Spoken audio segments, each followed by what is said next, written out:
I'm Ian Middleton and I'm the Green Party candidate for the Bicester and Woodstock constituency.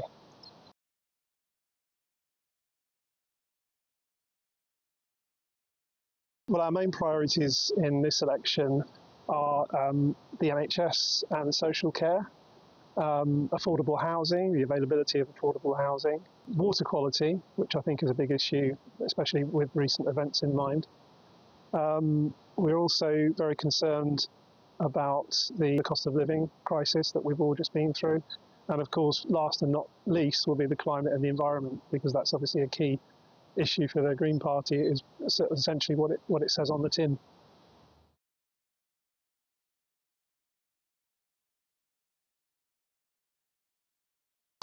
Well, the Green Party, in terms of tax policy, are the only party that, as far as I'm aware, who are prepared to put a wealth tax on the very wealthy. And I don't think we're talking here about people who are doing okay for themselves. We're not really talking about people who are reasonably well off. We're talking about people who earn and accrue absolutely obscene amounts of money, the billionaires and the multi-billionaires, and the people that who tend to avoid their tax, tend to be non-domiciled, don't live in this country, or large corporations that are making absolute fortunes out of this country and not paying anything into our communities. So I think that would be our tax regime. As I say, I think we're the only party that is proposing to do that. I know Labour have pulled back on their proposals for a wealth tax. But I think the other question is, can we afford not to do it? Because the impact that we're already seeing from climate change, not only in this country but around the world, which has a knock-on effect here, it massively impacts the economy and our ability to sustain any sort of reasonable growth profile. So I think it's a question of sometimes you have to plan ahead. I mean, these things in terms of climate, we're talking about a 20-year time lag here. Things that are happening now are caused by issues that we didn't tackle 20 years ago. So I think it's short-sighted economically not to be tackling climate change. Eventually we'll all have to pay for it if we don't do that. I'm not sure what Labour's policy is on taxation now, because it seems to change from day to day, but certainly the Conservatives' policy has always been to aim for the idea that we will lower taxes. I mean, they certainly do it on a local level with council tax. And we see the knock-on effect of that is that services suffer, because the argument that you can cut taxes and still provide services. It's the old brown ale budget and champagne lifestyle argument. If you don't raise taxes, if you don't not raise them in terms of increasing them, but raise money from taxes, then you can't provide services. And I think most people I speak to realise that. I think the problem we have certainly with the last 14 years of government is people have essentially the taxes have increased by stealth, even though the Conservatives claim that they've cut them. And people don't see that they get anything from their money. In terms of for example, the national debt in 2010 stood at 770 billion.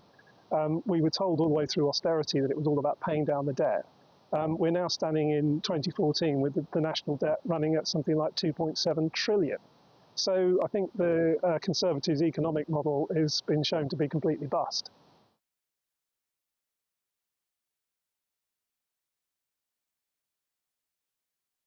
Well, the circular economy is just a case of, rather than continually consuming stuff and making new stuff to consume and then essentially wasting that and creating all the sorts of problems we're seeing with plastic waste and all the other things that are damaging the environment, is that we try and make it so that those things are being used circularly, that things are put back into use, that we upcycle, we recycle as much as possible.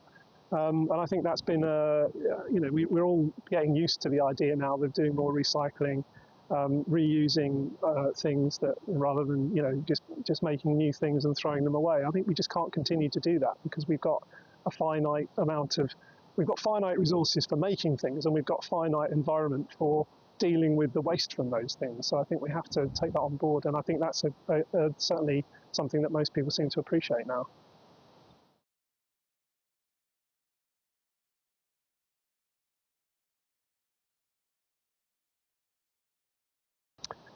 It is a bit of a split in the Green Party at the moment locally. It's certainly something that obviously the Greens support renewable energy. But I personally, my view on Botley West is that it's a bridge too far. It's 3,400 acres. It's by far one of the, I mean, it's the largest, I think it's one of 3 or 4 largest potential facilities for solar power in the world. With Botley West, in the location it's going to be in, you will be able, all you'll see as far as the eye can see is going to be glass and steel. And I can't reconcile that with my conscience in terms of my views on rural issues and greenbelt. So I feel that much as we need to support renewable energy and solar power, we need to be doing that in a way that's going to be acceptable to communities, and I really don't think that Botley West is going to be, and I think that's going to work against us in terms of future when we're arguing about more modest sized solar farms. We don't want to be allowing something like Botley West to be the poster person for, you know, the worst outcomes that you can get from that sort of energy generation.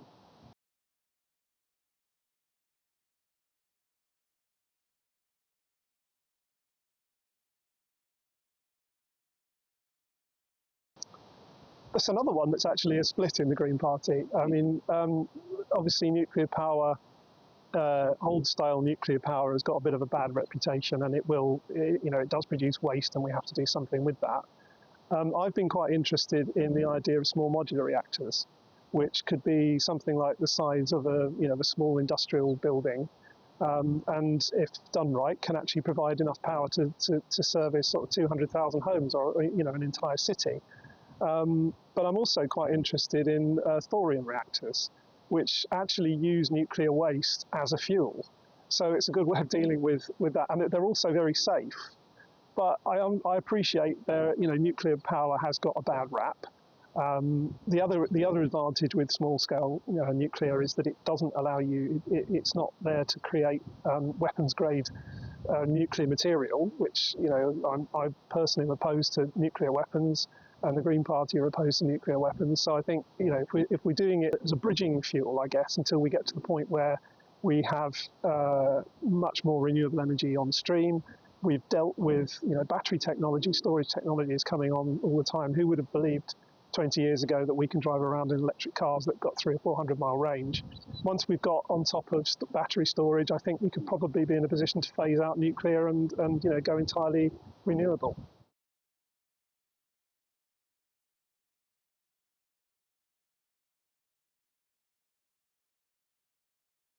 That's why in 2019, the Green Party's policy, we were going to invest £100 billion a year in the national grid, because we could see what was coming down the pipe, literally, that we were going to need that degree of energy transmission. Unfortunately, no other party bothered to take on that on board.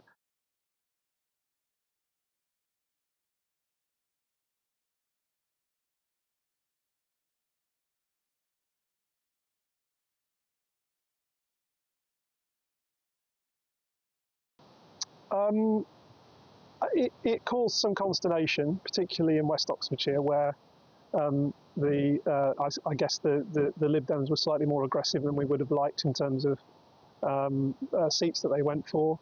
I think it's something we can get past. I think it's something we probably already are getting past. We've just agreed an alliance on Charwell District Council, where we will be working with Lib Dem colleagues.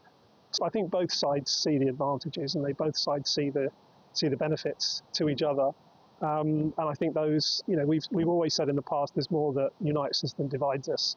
So I think at the moment we're fine. And the general election is a different animal, really. You're talking people vote differently in local elections to how they vote in national elections, and we're aware of that. And I think both parties have taken the view. Certainly the Green Party passed a motion at their last conference to say that we needed to stand candidates in every constituency, which we're doing. And I think at the moment I think we're actually ahead of the Conservatives in terms of declaring our candidates. So we're ahead of the game a bit there.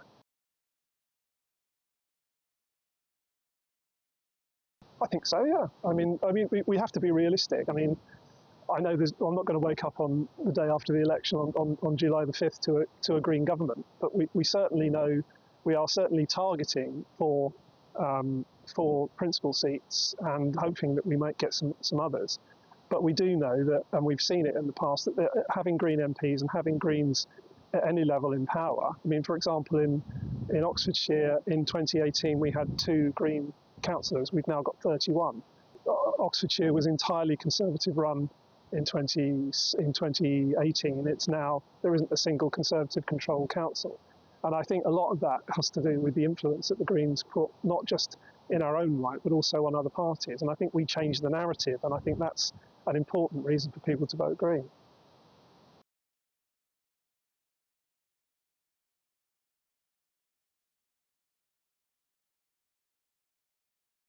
Absolutely.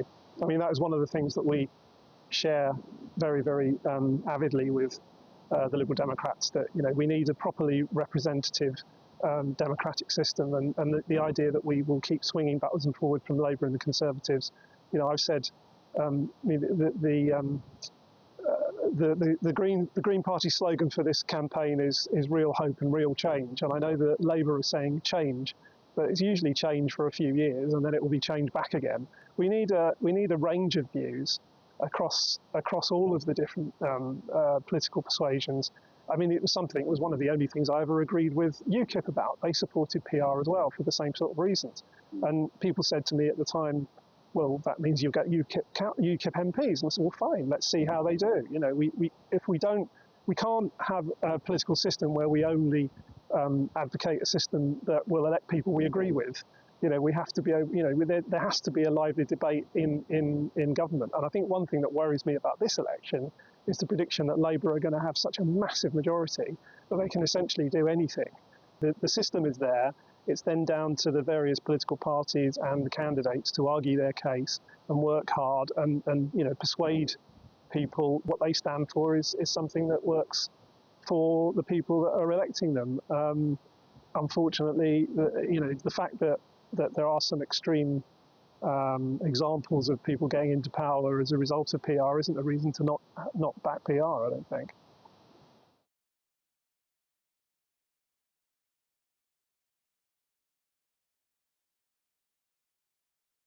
Well, I'm pretty much opposed to everything the Conservatives propose. I mean, having said that, there are some things I guess we can agree on, but not very much. I think in terms of where we are at the moment with the Conservatives on a national level, we've seen they're absolutely, you know, devoid really of, I think, of any sort of morality now. We're in a situation where everything the Conservatives do is entirely self-interest. They've completely lost any sort of vision about what they should be doing for the country and for people. But I think in terms of the national election, this one is different to ones in the past, where we've been working together to chip away at the Conservative majority on a national level and their position in government. This one, we know the Tories are toast. They're not going to be in government on July the 5th. So I think in this election, it's a case of you vote for what you believe in. You know, vote for who you want to represent you locally, because on the national scale, I think, you know, we're going to end up with a Labour government. The scale of the majority that Labour are potentially going to have needs to be tempered with other parties that can, you know, feed into the argument and provide positive political influence. And I think the Green Party certainly are set to do that. As I say, we've had a resurgence or a surge in interest in the Green Party over the last 5 to 10 years, and I think, you know, we're starting to come into our own now, and I'm really hopeful that we'll have a few more Green MPs after the election, and who knows, maybe I'll be one of them.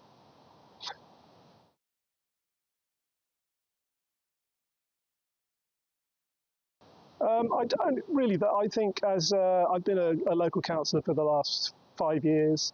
I've been re-elected once. I'm on 5 different councils, 3 parish councils and 2 the county council and the district council, as you said. So I hope I've proven to the people of certainly of Kidlington that I can represent them and you know, speak for how, you know, the issues that they're concerned about. I also stood 3 times in the Banbury constituency, which included Bicester, and enjoyed speaking to people in Bicester. We've also got Green Party councillors in Bicester, so I'm very aware of the issues that are going on in Bicester as well. So I think across the board in the constituency, I feel that I know the issues that concern the people in this area, and I, would like to speak to all of them.